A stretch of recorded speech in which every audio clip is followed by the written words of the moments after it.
honorable chief guest Colonel Sia Menon and Mrs. Menon have come. Yay! എന്താണ് ഇത്? ഇവള് chief guest എന്നൊക്കെ പറയുന്നു. എന്താ സംഭവം? കുട്ടികൾക്കൊക്കെ ബോറടിക്കുന്നു എന്ന് പറഞ്ഞു തുടങ്ങിയിരിക്കുന്നു.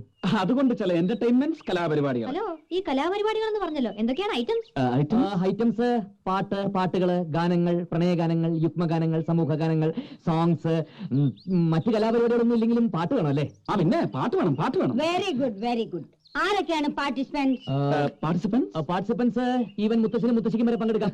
ഓക്കേ, രണ്ടുപേരും ഒരു ഡ്യുവറ്റ് പാർട്ടി ഡാൻസ് ചെയ്യൂ. Come on. പിന്നെ ബെസ്റ്റ് പെർഫോമർക്ക് ഒരു പ്രൈസ് ഉണ്ട്. അത് മുത്തശ്ശന്റെ മകൾ തന്നെ ആവട്ടെ. Cash prize. ക്യാഷ് പ്രൈസ് വേണോ? 1000 rupees വേണം. അത് നീയാണ് നിശ്ചയിക്കുന്നത്. അല്ല, ഞാനൊരു സജഷൻ പറഞ്ഞു. വേണ്ട, രണ്ടുപേരും കൂടെ വഴക്കൂടണ്ട. 1000 rupees എങ്കിൽ അതെ, ബോറം പരിപാടിയാണെങ്കിൽ കൂവാലോ, അതിന് ടാക്സ് ഒന്നും ഇല്ലല്ലോ. അങ്ങനെ തന്നാൽ കഴിയുന്ന വിധം ഞങ്ങളെ ഒന്ന് ഹെൽപ്പ് ചെയ്യും. നമുക്ക് തുടങ്ങാം. ആരാണ് ആദ്യമായിട്ട് പാട്ട് പാടാൻ മുന്നോട്ട് വരുന്നത്?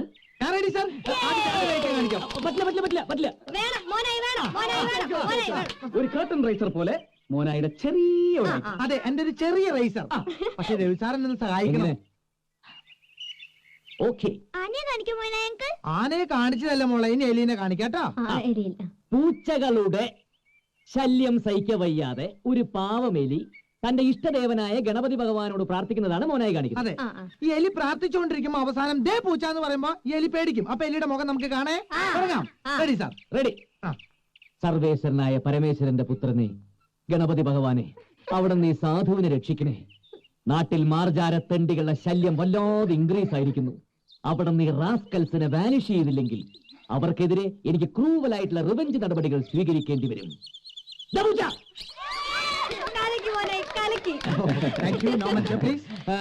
ഇനി നമുക്ക് പാട്ടിലേക്ക് കിടക്കാം.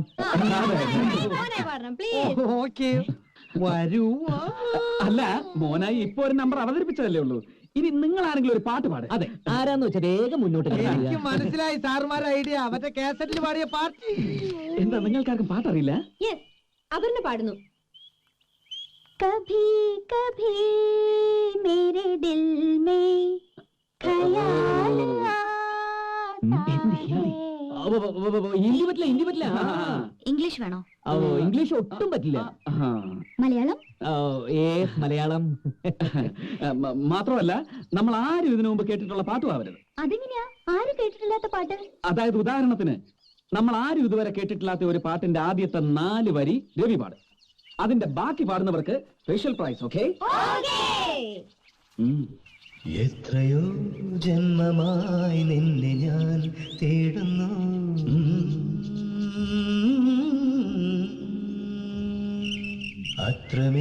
അത്രമേലിഷ്ടമായി നിന്നെ എൻ പുണ്യമേ.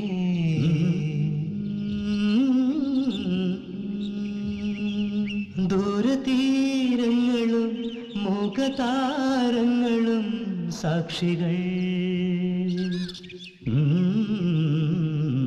എത്രയോ ജന്മമായി നിന്നെ ഞാൻ തേടുന്നു.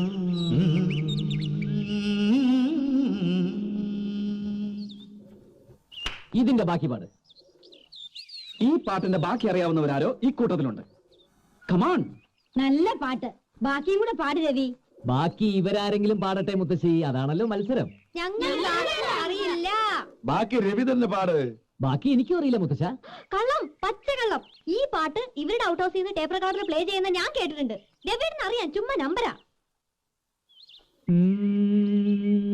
മറന്നുപോയി. ആണോ? എന്നാ പോയി പഠിച്ചിട്ട് വാ. പഠിച്ചിട്ട് വരാം.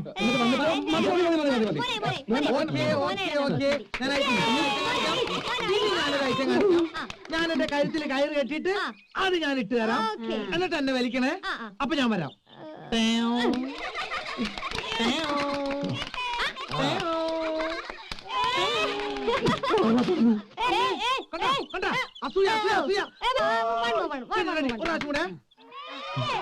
പന്നിനെ കുറിച്ച് ഞാൻ പൂച്ചയ്ക്ക് വെച്ചത് മോനായിക്ക് കൊണ്ട്. മോനായിടാ.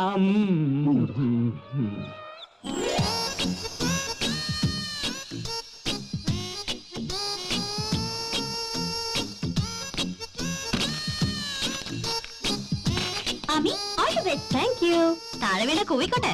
കൂവിക്കോ. പക്ഷേ ഒരു റൗണ്ട് ഈ ഫാമിന് ചുറ്റും കറങ്ങി വന്നാ അപ്പൊ ഞാൻ പറയുന്ന പോലെ ചെയ്യേണ്ടി വരും നീയൊക്കെ. സത്യത്തിൽ ആമി ചേച്ചിക്ക് റൈഡിങ് അറിയാവോ? What a question. ഈ റൈഡിംഗ് ഒക്കെ ജസ്റ്റ് അറിഞ്ഞോണ്ടൊന്നും കാര്യമില്ല. ഇതൊരു ആർട്ടാണ്. നോക്കിക്കോ, ഞാൻ കാണിച്ചുതരാം.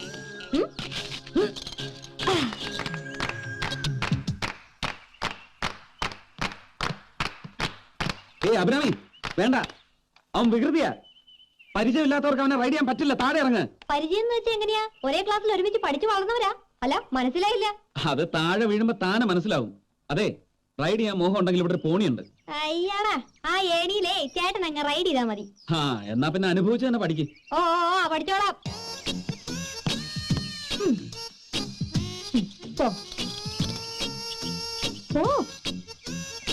ഇതെന്താ അനങ്ങാത്തെ? തള്ളണോ?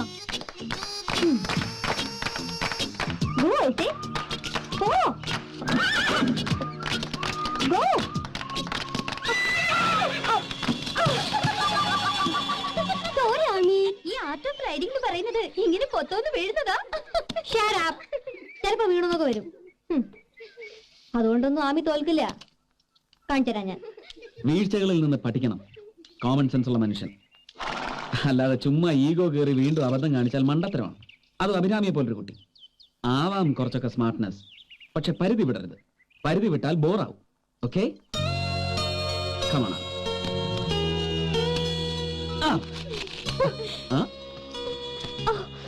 ആരെങ്കിലും ഒന്ന് ഉന്തി തള്ളി കൊടുക്ക്. നടക്കാൻ കുറച്ച് ബുദ്ധിമുട്ടുണ്ടാവും അഭിരാമിക്ക്. അയ്യോ പ്ലീസ് ആമി, അത് വേണ്ട. കുറച്ച് കൂടി പോകും. കൂടി പൊട്ടക്കണ്ണാടി. ഞാൻ പറയുന്നത് നീ അനുസരിച്ചാ മതി.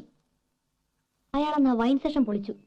ഇപ്പതാ അയാളെ കുതിരയെ നോക്കി എന്തോ ഒരു സിഗ്നൽ കാണിച്ചുകൊണ്ടാണ് ഞാൻ താഴെ വീണത്. അയാൾക്കിട്ടൊരു താങ്ങ് താങ്ങിയില്ലെങ്കിൽ ശരിയാവില്ല. എനിക്ക് ഭയങ്കര ടെൻഷൻ. മാങ്ങാ തൊലി.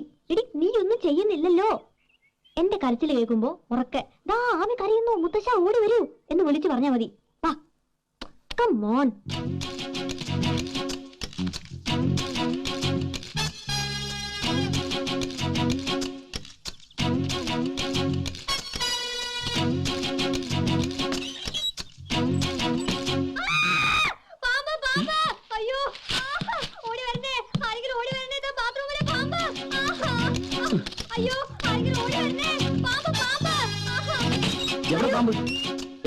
പാമ്പല്ല, കുതിര. ആദ്യം ഞാൻ കരുതിയത് പാമ്പാന്നാ. പിന്നെ അത് ഷേപ്പ് മാറി കുതിരയായി. കൂടെ ഒരു എക്സ്പേർട്ട് റൈഡറും, ബെത്ലഹേം ഡെന്നിസ്. അഭിരാമി, കളി വേണ്ട. വീഴ്ചകളിൽ നിന്നും ഞാൻ മാത്രം പഠിച്ചാ പോരല്ലോ, ഇയാളും കൂടി ഒന്ന് പഠിക്ക്. എന്തായി കാണിക്കുന്നേ? കാണിക്കാൻ പോണേ ഉള്ളൂ. അയ്യോ, ആരെങ്കിലും ഓടി വരണേ. അയാള് ബാത്റൂമില്. മുത്തശ്ശാ, അയ്യോ, ആരെങ്കിലും ഓടി വരണേ. മുത്തശ്ശാ, ഓടി വരണേ. ആമി കരയുന്നു. ഔട്ട് ഓഫ് ദി ബാത്റൂമില്. അയ്യോ, ഓടി വരണേ. മുത്തശ്ശാ, മുത്തശ്ശാ, അയ്യോ, എന്നെ കേറി പിടിച്ചാ. അയ്യോ, പിടിച്ചോളാം. ഞാൻ ആരെങ്കിലും ഓടി വരണേ. ആമിക്ക് എന്ത് പറ്റി? ആമി, മുത്തശ്ശാ, ഓടി വരണേ. മുത്തശ്ശി, ഓടി വരണേ. മുത്തശ്ശാ, ഓടി വരണേ. അയ്യോ, എന്താ ഡെന്നിസ്, എന്താ ഉണ്ടായത്? എന്താ എന്ത് പറ്റി? ഈ അഭിരാമി ബാത്റൂമില് വെറുതെ എന്നെ ഈ പാമ്പുണ്ടെന്ന് പറഞ്ഞ് പാമ്പോ? ചുമ്മാ. മുത്തശ്ശ, ഞാൻ മൂത്രമൊഴിക്കാൻ കയറിയപ്പോ ഇയാളെന്റെ പിന്നാലെ കയറി വന്നു മുത്തശ്ശ. എന്നിട്ട് എന്റെ അടുത്ത് I love you എന്ന് പറഞ്ഞു മുത്തശ്ശി. അയ്യോ ഇല്ല, കള്ളം. അഭിരാമി ഇങ്ങനെ കള്ളം പറയരുത്. ഇതിനകത്ത് പാമ്പുണ്ടെന്ന് പറഞ്ഞ് ബഹളം വെച്ചപ്പോഴാ ഞാൻ. കള്ളം. ആരെങ്കിലും കയറി നോക്കൂ അതിനകത്ത് പാമ്പുണ്ടോന്ന്. എനിക്കിനി ജീവിക്കണ്ട, ഞാൻ suicide ചെയ്യും. No, she is lying. മുത്തശ്ശ, she is lying.